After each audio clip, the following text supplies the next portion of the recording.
Hello and welcome to the very first Live Like a Mensch vlog post. I am Emily Guy Birken, your friendly neighborhood aspiring mensch, and today I would like to talk to you about high pressure sales.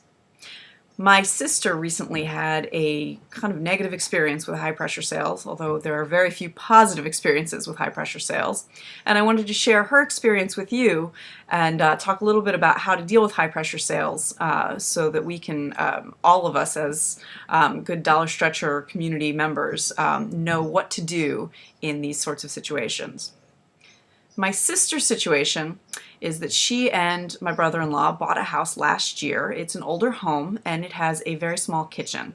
And one of the things that they have wanted to do since they moved in was do a fairly big renovation of the kitchen. They want to replace all of the appliances, they want new cabinets, they want to change out the floors, new countertops, new backsplash, all of that.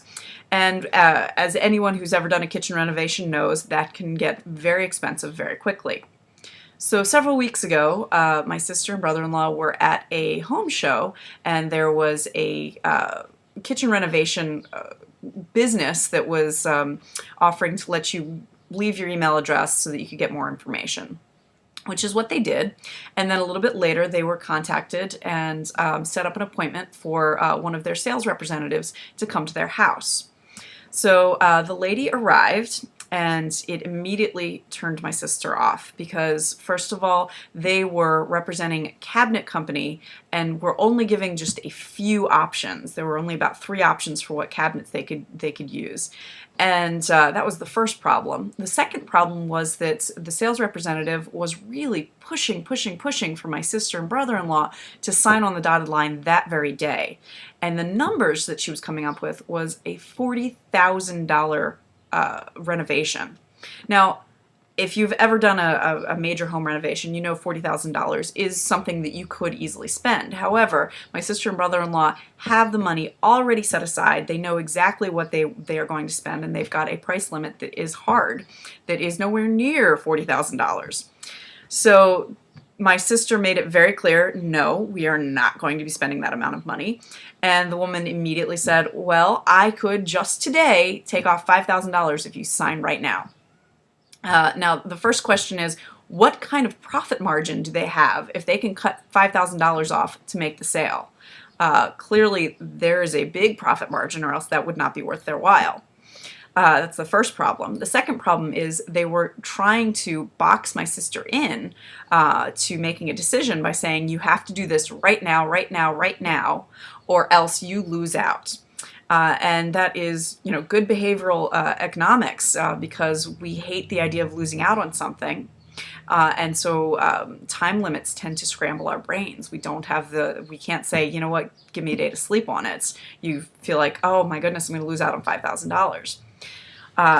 Now, luckily, my sister and brother-in-law are very, very intelligent people and were very well prepared because they already knew what they were going to spend.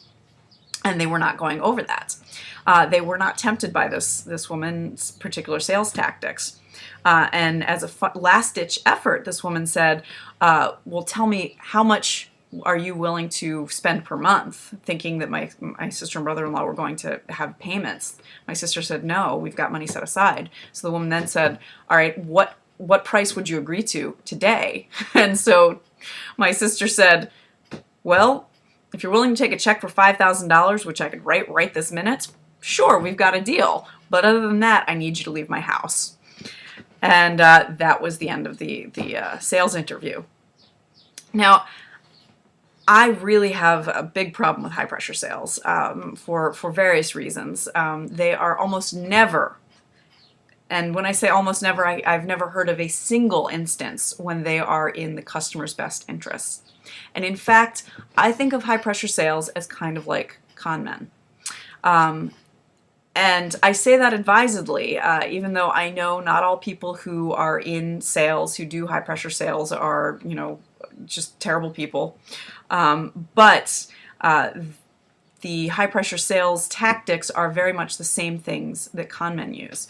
For instance, very important moment in my life in understanding money and understanding how things work was when I was a teenager. I worked for Frank's Nursery and Crafts as a cashier, and I was scammed one night.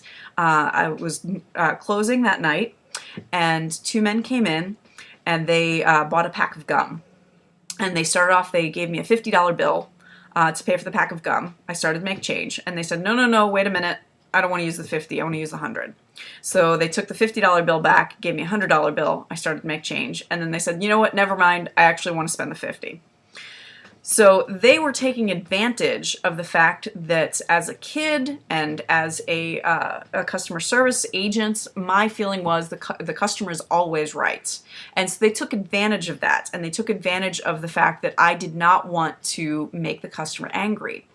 But what I really should have done was say, this is making me uncomfortable. I don't have time to double check the math right now. Let me close the drawer. We'll get your change to you. Which is what I should have done. And they scammed me for $50 by doing that. Now that was a $50 lesson 18 years ago that has stuck with me for all of these years, because it has helped me to understand that if ever you are uncomfortable in a situation where you can lose out, stop and say, I need some time to think. Just do not allow yourself to be forced into something. At the time, I was very upset about having been scammed. I was afraid that I was going to either get fired or have my pay docked. My manager was very understanding and made it clear that this is, the scammers know what they're doing. And so without training on my part, I was not going to be able to figure this out at the time. And from then on, I knew if ever I was uncomfortable to stop the transaction, close the door, and call a manager and let them take the heat. So back to the high pressure sales with my sister. That was basically what my sister did. Was she was very much getting pressured by this woman who, by the way, spent 2.5 hours at my sister's house. And so she finally said, that's it, stop, this is over, I need you to leave. And that's something that's difficult for us to do. We don't want to be rude. We don't want to be perceived as being hard to deal with or anything like that. But it is much better for you to protect yourself, protect your finances, and say, you know what, we're going to stop, and you can ask for forgiveness later if you were wrong. So that was how my sister dealt with this high-pressure sales situation. And I am curious how you have dealt with different high-pressure sales situations that you've had in your life. What have you done to make sure that you are protected when someone is trying very hard to get you to make a decision right now, right now, right now, or someone is trying very hard to get you to look the other way while they are doing some shenanigans with a $50 bill and a $100 bill? So if you could, in the comments, discuss what you have done and how you have dealt with high-pressure sales and other high-pressure sales situations you've run into that you now know you can deal with better because of how you've run into them. I'd really appreciate that. Well, thank you. I hope you've enjoyed this very first vlog post from Live Like a Mensch. I will be doing some more vlog posts throughout this year. Hopefully next time the house behind me will be slightly cleaner.